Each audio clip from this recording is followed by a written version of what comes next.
The screen door slammed every time someone ran out, barefoot and sticky-handed. It made that hollow bang you could feel in your chest. Inside, the linoleum floor felt cool under your toes, even in summer. Outside, the sidewalk burned, so you hopped from grass to grass, laughing the whole way. Roller skate wheels clattered like thunder across uneven pavement. The kind you strapped onto your shoes with a key you wore around your neck. Every kid knew the sound. It was the sound of freedom. A milk bottle clinked softly as it was set down on the porch. The glass was still cold from the truck. You could hear the whir of the delivery van fading down the street.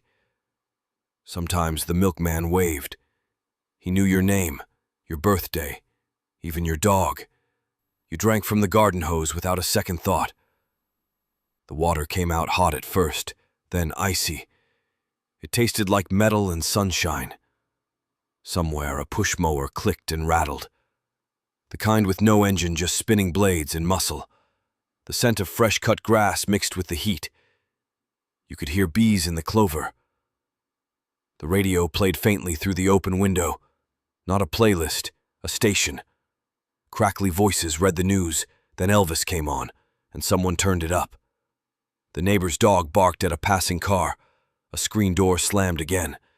You could hear the world back then. Every creak, crackle, bark, and bang meant something. Kids shouted from treehouses. Mothers called out from porches. Bicycles clanged against curbs. And the whole neighborhood moved to the same soundtrack. Loud, messy, familiar. It was never quiet. But it was never noisy. It was home. The front room was where guests sat, even if there were not many guests. Plastic covers stuck to the couch when it was hot. The doilies on the armrests never moved, no matter how many elbows rested there.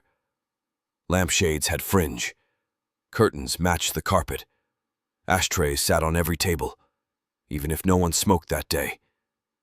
Windows stayed open all summer. A box fan hummed in the corner, trying its best.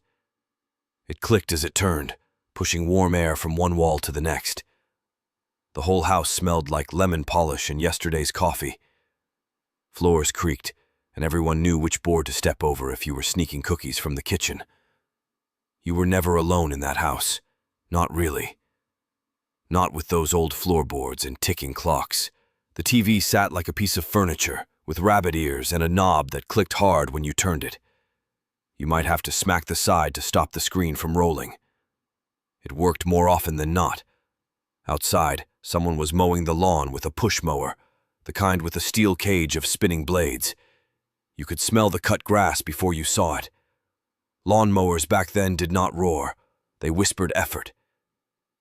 Bookshelves held encyclopedias, photo albums, and maybe a few ceramic knickknacks. Lamp. Speak softly, but in the background, there was always life. Radios playing softly, a dog shifting on the rug, a screen door clapping in the distance. And somehow, even with the windows open, nothing ever felt exposed. Closest to me before televisions took over, radios ruled the living room. They were not background noise. They were events. You gathered around a big wooden cabinet with cloth speakers and glowing orange dials. The light always flickered, even when the signal was strong. You turned the knob slowly, listening for that sweet spot between the static. Then it would catch, a clear voice breaking through the fuzz. It might be the news. It might be Bing Crosby. It might be a baseball game, where every crack of the bat felt like it happened in your own front yard. Zenith Admiral Philco. Every family had a favorite brand, and the name mattered. These machines were furniture, not gadgets. They stood tall, heavy, polished, warm. Baseball came alive on the radio. No replays, no graphics, just the sound of a crowd and a voice painting every pitch. Families sat quiet, hanging on every inning like it was the World Series. Sometimes, kids curled up on the rug and listened to programs that made your hair stand on end. The shadow knows and you shivered. You had no pictures in front of you, just sound and your own imagination. Somehow that was more powerful. Commercials had jingles you could hum without trying. Soap operas drifted in from the kitchen. Stories came to life through voices alone. At night, the radio glowed like a small fireplace. The house got quiet, but the voices stayed. They filled the space without crowding it. And when the dial finally turned to silence, it was not empty. It was full of everything you had just heard, still floating in the air. The kitchen was always warm, even when nothing was on the stove. It smelled like grease, flour, and something sweet you could never quite name. Bacon was saved, not wasted. A tin can sat by the stove, half full of it, ready for frying tomorrow's potatoes. The counters were formica, sometimes chipped at the corners. The edges were trimmed in metal that got cold in the winter. Cabinets squeaked when you opened them, and the pantry always had at least one box of powdered Jell-O that had been there for years. Cereal boxes had comics on the back. You read them at the table with your elbows too close together and a spoon clinking the bowl. Milk came in glass bottles. Peanut butter came in glass jars too, the kind you reused for jelly or nails or marbles. The refrigerator did not hum so much as rattle. Ice cubes came from a tray with a metal crank. You had to wrestle it just right or they would not budge. The door was heavy, and you had to shut it with force or it would bounce back open. Every kitchen had a junk drawer. Everyone knew it. Full of rubber bands, mystery keys, and old birthday candles. You never opened it looking for something specific, but somehow it always had exactly what you needed. This was not just where food was made. This was where bandages were stuck on, report cards were reviewed, and secrets were shared over cold coffee. The kitchen was the center of everything. Doalain. School had a smell.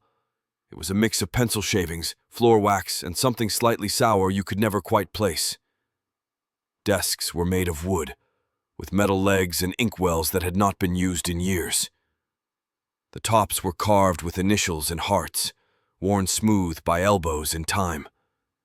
Every room had a chalkboard, real slate, green or black, and when the teacher wrote in cursive, it squeaked in the quiet. You could see the dust rise with every letter. It clung to the air and your clothes. Teachers had erasers in both hands and moved like dancers. At the end of the day, someone always had to clap the erasers outside, leaving a ghost cloud in the afternoon light. Cursive was not optional. It was practiced with care. Loops had to be perfect. Letters had rhythm. It was not just about writing. It was about respect. The pencil sharpener was bolted to the wall and made a grinding sound that echoed through the room. You had to turn the handle just right, or it would chew your pencil down to nothing. Kids lined up with stubs in hand, pretending not to look around. The bell was not digital. It rang with authority, loud and sharp. When it went off, kids bolted like racers. Books hugged to chests, lunchboxes swinging. The floor tiles were always cold in the morning, the windows fogged up in winter. Teachers wore skirts and cardigans, and they smelled like chalk and breath mints. And somehow, even years later, that first day feeling never left you. Stiff shoes, sharpened pencils, and a name tag pinned slightly crooked. Summers were not made of screens. They were made of grass stains, sunburned shoulders, and feet that were always dirty. Mornings began with cereal and cartoons. But once the bowl hit the sink, the door slammed behind you and the outside took over. Sidewalk chalk covered driveways in pastel masterpieces that vanished with the first afternoon storm. Hopscotch squares and crooked smiley faces. You could smell the dust rise when the chalk scraped across hot concrete. Bikes were not just bikes. They were your ride, your freedom, banana seats, woven baskets, and handlebar streamers that danced in the wind. The click of playing cards in the spokes made it sound like a motor, and that made all the difference. You rode until your legs burned, then laid the bike in the grass and climbed into a tire swing. It creaked with every twist, the rope scratching against bark as you spun faster than your stomach could handle. Hands stayed sticky from popsicles and dirty from digging. You built forts out of lawn chairs and old blankets. The only rule was to be home when the porch light came on. Bare feet slapped against warm pavement. Grass stuck to your calves. The smell of cut lawns and charcoal grills drifted from every yard. Sprinklers hissed, and kids screamed through the spray, slipping and laughing like it would never end. And in those long, glowing evenings, you never thought about where else you could be. You were already there. There was a rhythm to the neighborhood, a quiet hum of housework and childhood that never felt rushed. Laundry lines stretched across backyards like soft fences, each one holding a parade of shirts, towels, and socks dancing in the breeze. The clothespins clicked as hands moved steadily down the line, the sun warming the fabric, and everything smelled like soap, wind, and sky. You could hear the creak of the pulley as someone across the alley reeled in their dry clothes. Bed sheets billowed like sails, and when the wind caught them just right, it looked like ghosts drifting above the lawn.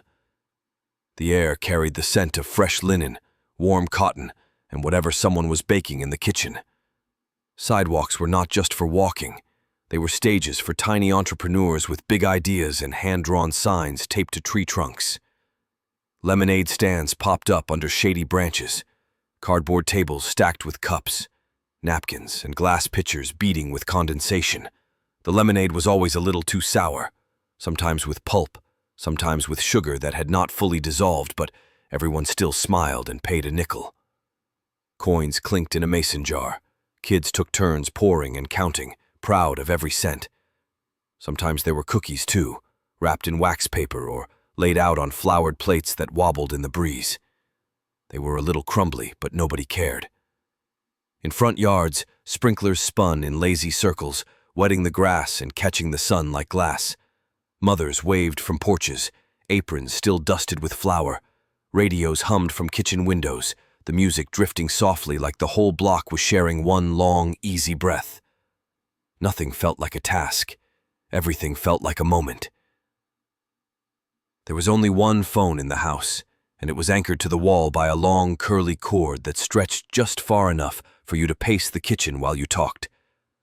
The phone was heavy, solid, and made of real metal. When it rang, it really rang, loud and sharp, echoing through the hallway and bouncing off the kitchen tiles. Everyone paused. Someone would yell, "I will get it!" and sprint before anyone else could answer.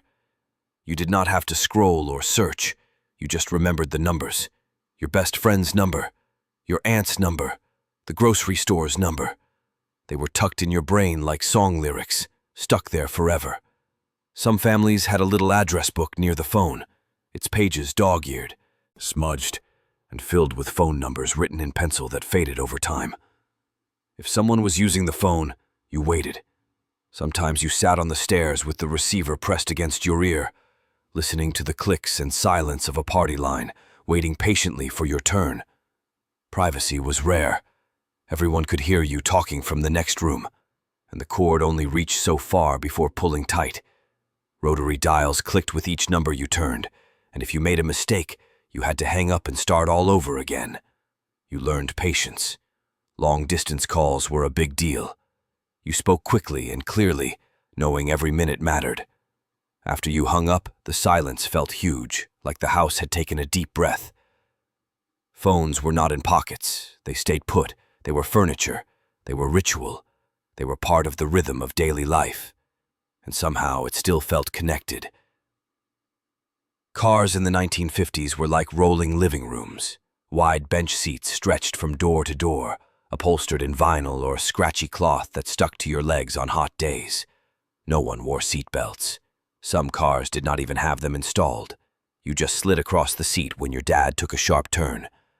The dashboard smelled like warm plastic and cigarette smoke.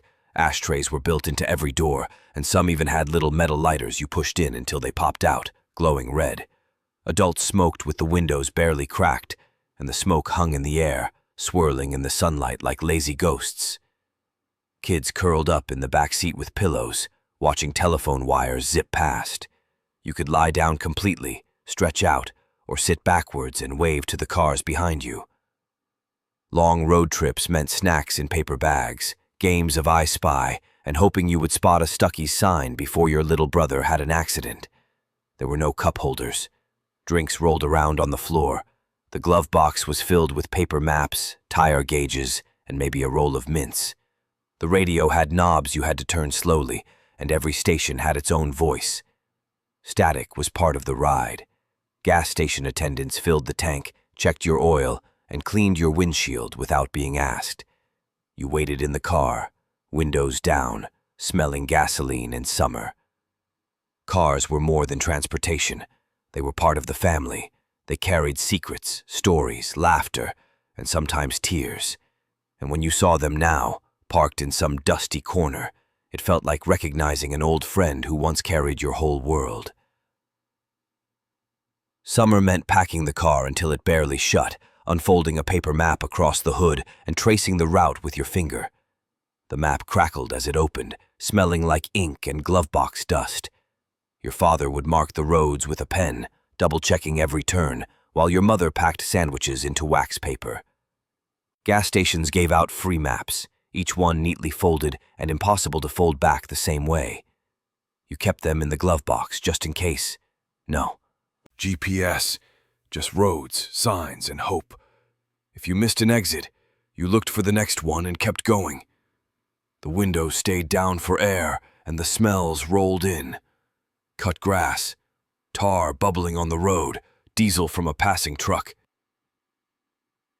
Rest stops were little oases with vending machines humming in the heat, picnic tables under trees, ham sandwiches, deviled eggs, warm soda. Back in the car, you played the license plate game or counted red barns. Your parents reminded you to look out the window, not down. The horizon stretched forever. You pointed out clouds shaped like dragons, or nothing at all. At night, you pulled into a roadside motel, neon buzzing in the dark. One fan rattled in the window, and everyone shared a bed, lying sideways or on the floor. Your suitcase doubled as a pillow. The air smelled like chlorine and fried chicken. Someone always left the light on in the bathroom. You fell asleep to the sound of cars whooshing by on the highway, headlights dancing across the ceiling. There was no rush, no schedule, just the open road, a paper map, and the kind of quiet only families once shared. Birthdays back then did not come in the form of rented halls or store-bought themes. They happened in backyards and basements, with crepe paper streamers taped to the ship ceiling and a big handmade sign that read, "Happy Birthday," in wobbly bubble letters. The balloons were never helium-filled. They were blown up by hand, tied with string, and bobbed along the fence line or under the porch roof, drifting with the breeze. Someone's mother made the cake from scratch, usually a yellow sheet cake with chocolate frosting and rainbow sprinkles that melted slightly in the sun. Candles bent a little from the heat, and wax sometimes dripped into the icing, but nobody cared. When it was time to sing, voices clashed, off-key and loud, cousins shouting over each other and giggling through the whole thing. Games needed no instructions. There was pin the tail on the donkey with a blindfold that always smelled faintly of garage. There were sack races and egg-on-a-spoon dashes that ended in collapses and roars of laughter.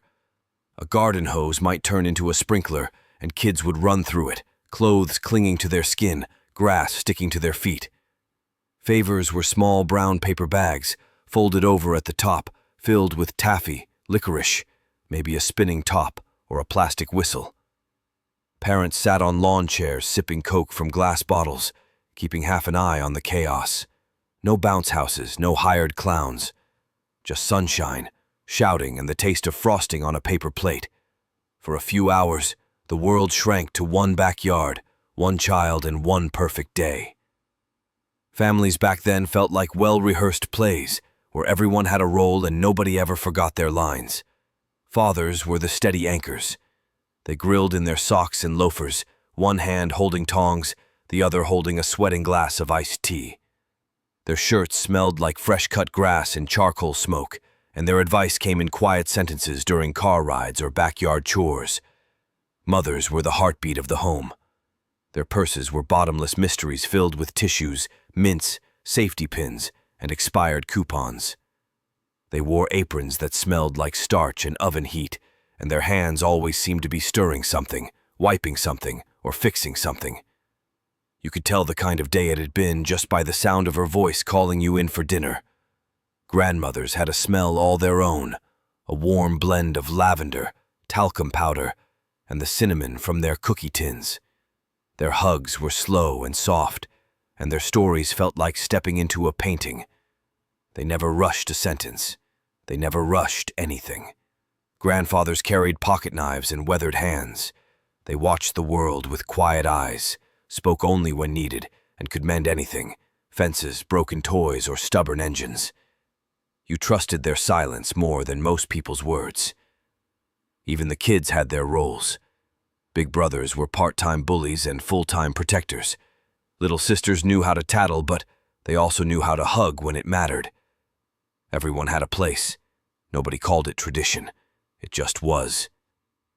That was family, unspoken rules, Sunday, dinners, the smell of coffee in the morning, and knowing someone would always be there, waiting on the porch light to flicker on. Adults used to carry the weight of the world in the way they walked. You could hear it in the click of heels on linoleum floors, in the sound of leather shoes being polished on the back step before sunrise. Fathers had one good pair of work shoes, scuffed from years of use, with soles worn smooth from daily commutes. Those shoes sat beside the door each night, always pointed toward tomorrow. Men wore collared shirts even on hot days, with sleeves rolled to the elbow and pens tucked in front pockets. The fabric smelled like starch and effort, like the inside of a Ford after a long drive home. Ties hung from necks like permission slips to be serious. You never saw your father in jeans unless it was Saturday and the lawn needed mowing. Women wore skirts that rustled and blouses with shoulder pads that meant business. Their perfume lingered in office hallways, a mix of rose water and confidence. They carried leather purses with click-clasp closures that snapped like punctuation. Offices were different then. They buzzed with typewriters and smelled like ink ribbons and burnt coffee. Ashtrays sat on desks beside rotary phones, and cigarette smoke curled up in lazy lines toward yellowed ceilings. Fluorescent lights hummed overhead, and the clock ticked just loud enough to remind you of every passing second. There was a rhythm to adult life. Lunch breaks meant sandwiches in wax paper and a newspaper folded into fourths. Jackets hung neatly on chairbacks. Nobody texted. Nobody scrolled. Work meant showing up, staying put, and looking the part, even when no one was watching. That was how grown-ups moved through the world, with quiet pride, stiff collars, and the steady scent of aftershave that stayed on the pillow long after they had gone. There were stores back then that felt like entire little towns under one roof. You did not just shop at Woolworth's, you wandered. The floor tiles had a checkerboard pattern, worn smooth from 1,000 footsteps. The smell of popcorn, fresh vinyl, and floor polish hit you the second you walked through the door. You could buy a goldfish, a lipstick, and a toaster all in one visit, and still have change jingling in your pocket. The lunch counter was a world of its own. Red vinyl stools spun in lazy circles, and the chrome trim gleamed under the soft hum of fluorescent lights. Menus were slid in front of you with a smile and a wink. You always got the same thing, maybe a grilled cheese with slaw on the side or a tuna melt with a chocolate malt so thick you had to eat it with a spoon. There was a glass case near the front that held penny candies in perfect little rows. Root beer barrels, licorice ropes, jawbreakers the size of golf balls. You pointed through the glass and the lady behind the counter scooped them into a paper sack, with the care of a jeweler handling diamonds. Some corner stores had soda fountains tucked into the back, where kids clinked glass bottles and shared booths lined with cracked red leather. You could spend hours flipping through comic books, trying on sunglasses, or just sitting at the counter, watching the world drift by. It was not just about what you bought. It was about the feeling. The clatter of dishes, the fizz of soda, the soft ding of the register, and the way the day just seemed to slow down inside those four walls. On the School engineering soda world, toys did not come in clamshell packaging or make electronic noises. They were heavier, quieter, and full of possibilities. Toy boxes were made of wood, with squeaky hinges and lids that slammed if you were not careful. Inside, you would find metal cars with chipped paint, jump ropes with wooden handles, and marbles that caught the sunlight like little planets. Soapbox racers were built in driveways with scrap lumber and leftover paint. Wheels came from old baby carriages or lawn mowers, and steering was done with a rope and a prayer. Kids crouched low, gripping tight as the wind roared past their ears and the whole neighborhood watched from the curb. Slinkies tumbled down the stairs in perfect rhythm, each clink echoing through the hallway. You did not need batteries or screens, just gravity and patience. Cardboard boxes turned into rocket ships, forts, or submarines depending on the day. A stick could be a sword, a rifle, or a magic wand, and no one questioned it. Even playground toys had weight and danger. Metal slides burned your legs in summer. Seesaws made your stomach drop. Everything was built to last, thick, solid, and just a little too tall. Your imagination did the rest. Dolls had stories whispered into their cloth ears. Toy soldiers stood guard on windowsills. Tinker toys and Lincoln logs, scattered across the living room carpet, became towers and towns. It was not about what you had. It was what you did with it. Boredom was just the start of an adventure. A broomstick could gallop, a sheet could fly, and a rainy afternoon could stretch into a whole world, stitched together with laughter, splinters, and the scent of warm dust rising from the floor. When the sun dipped low and the crickets started singing, that was your sign it was almost time to come inside. But before that, there was magic in the air. Real magic, blinking softly just above the grass. Lightning bugs floated through the yard like tiny lanterns, flickering in slow rhythm, just waiting to be chased. You cupped them gently in your hands and dropped them into jars with punched lids, watching them glow like stars in your palms. Night did not come with push notifications or digital alerts. It came with the hum of a porch bug zapper, the creak of a screen door closing, and the soft clink of wind chimes. There was usually one flashlight to share between all the cousins during backyard campouts. Its beam was weak and yellow, and smelled like damp grass and cooling concrete. Moths fluttered against porch lights, and tree frogs croaked from hidden corners. Bedrooms were dark, except for the sliver of hallway light under the door. The only thing glowing was the red dot on the television as it clicked off for the night. You fell asleep with the window cracked open, listening to the rustle of leaves and the distant bark of a neighbor's dog. Pajamas were cotton, blankets were heavy, and dreams came easy. There were no alarms to set. The morning sun would take care of that. Back then, bedtime meant slowing down, not winding up. It meant trusting the moon to stand guard and letting the dark outside remind you that the day had done enough, and so had you. Rows of encyclopedias stood like monuments, each volume heavy with facts and mystery. You would pull one down and let it thump on the table, its gold lettering catching the light. Just flipping through the pages made you feel smarter. There were no hyperlinks, just cross-references and page numbers you scribbled down on ruled notebook paper. In the corner sat a globe, slightly faded, with a few scuff marks where fingers had traced imaginary journeys. You spun it gently and watched the continents blur, picking a place at random and promising yourself you would go there someday. You believed that if you read enough, you might understand everything.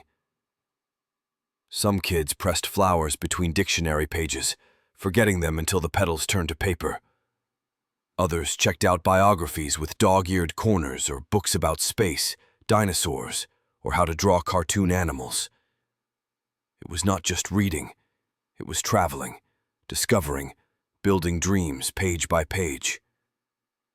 At home, A set of encyclopedias lined the living room shelf like a family heirloom. Parents reminded you to treat them with respect. Those books held answers to questions you had not even asked yet. They reminded you that knowledge mattered, that curiosity had weight, and that sometimes the smallest dreams were born between the covers of something heavy, dusty, and true. Bikes were hand-me-downs, usually with scratched paint and handle grips that had lost their ends, but they still flew like lightning when you pedaled hard enough.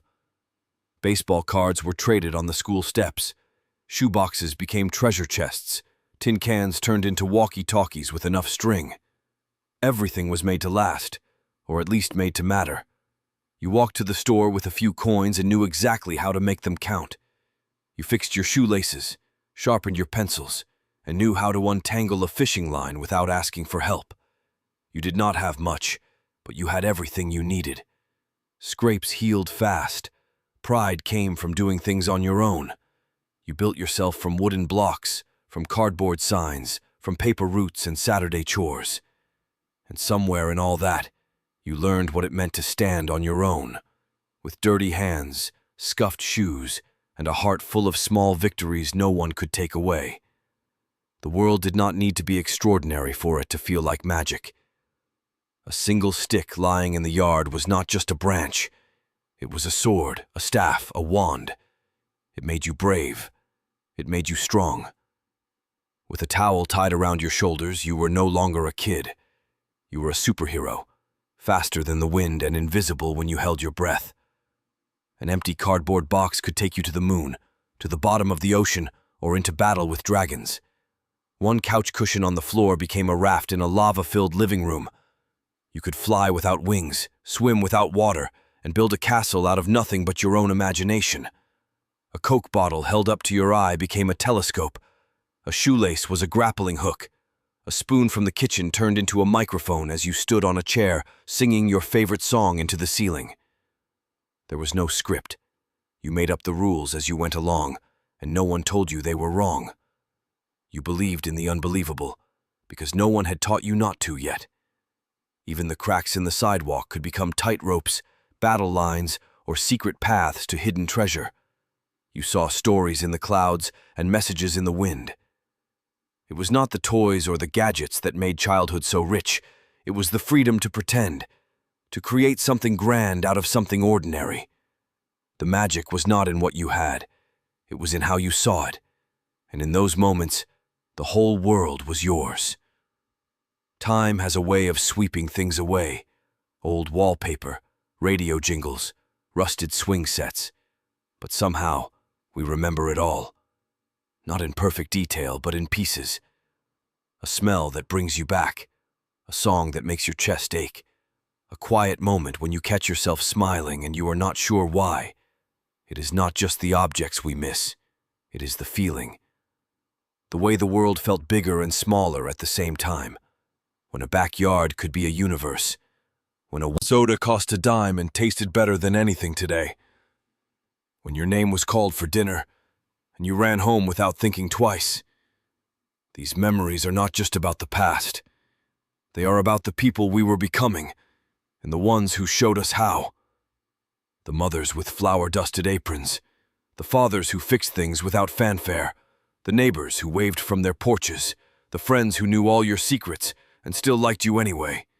Every scratch on the lunchbox, every fold in the comic book, every dusty book on the shelf. It all added up to something. These small things built big lives.